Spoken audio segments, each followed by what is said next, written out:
Let's go to Fiji now, where voters have braved heavy rain and flash flood warnings to have their say in today's general election. It's just the second election since the 2006 coup.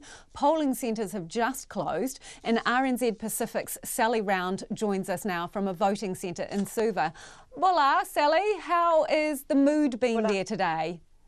Well, people have been excited about going to the polls once again. As you said, only the second election in 12 years here in Fiji. I'm here at the National Results Centre in Lauthala in the capital, Suva. Voting has just closed. Now, you could say that election day has not gone to plan. The heavy rain, the flooding has caused all sorts of problems. But we did go out with one voter earlier today. Leone joined queues in Suva last night to check where he had to go to cast his vote this morning. We are on the queue just to clarify where about our polling station tomorrow.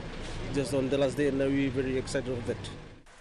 The hotel porter was up and about early to get to the polling station he'd been assigned to, about 20 minutes walk from his home in Nasinu. We're really feeling good, and we're really excited to go to vote this morning. We're really waiting for this day, this morning.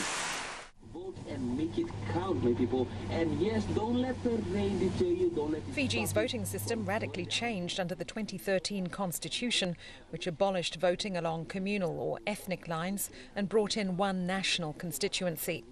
It was brought in by the military-led government, which ousted the elected Laisenia Ngarase government in 2006.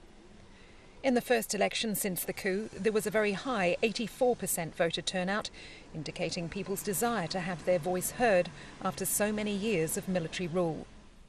This time, voters have a choice of 233 candidates from 6 political parties, vying for 51 seats. So Leone, how was the voting? You've just voted. How are you feeling about that? I just came back from vote, just cast my vote this morning, and I was really happy to cast my vote this morning. Why are you so happy? And I was so happy because we've been waiting for today. Like for the past few days, for the past few weeks, we've been listening to all the fresh news that's coming to us, and we are looking forward this morning to come and cast our vote. Polling stations close at 6 this evening. Votes are counted at the 1,800 polling stations and results phoned through to a central counting centre.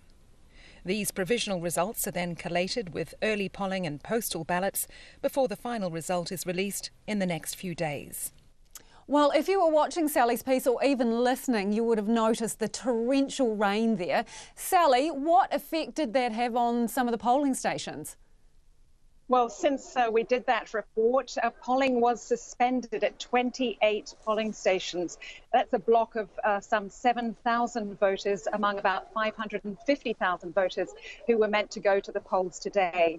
Now, the supervisor of elections has said that it was a low turnout, and all afternoon they've been urging people to get out to the polls, put on their gumboots, get an umbrella and just get out there. They even got bus companies to put on free buses, stressing that they weren't connected to any political parties, critical that they got out and vote. The polls have now closed, so we wait to see what's happened. We've heard that the media restrictions around the election have been extended. Is that the case? And if so, why?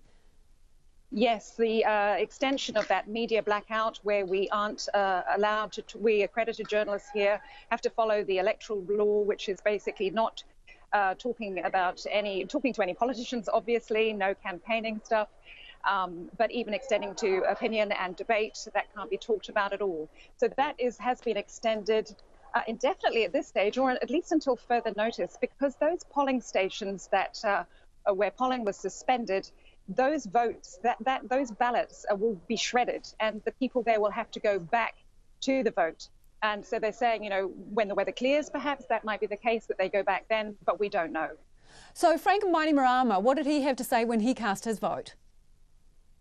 Well, we were there when he cast his vote. He tried to join the queue, but they ushered him forth to go first.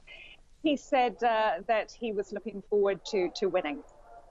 So, and his main opposition, Sitiveni Rambuka, he had a victory this week in court, cleared of filing a false electoral declaration. Do you think he's bothering to write a victory speech at this point?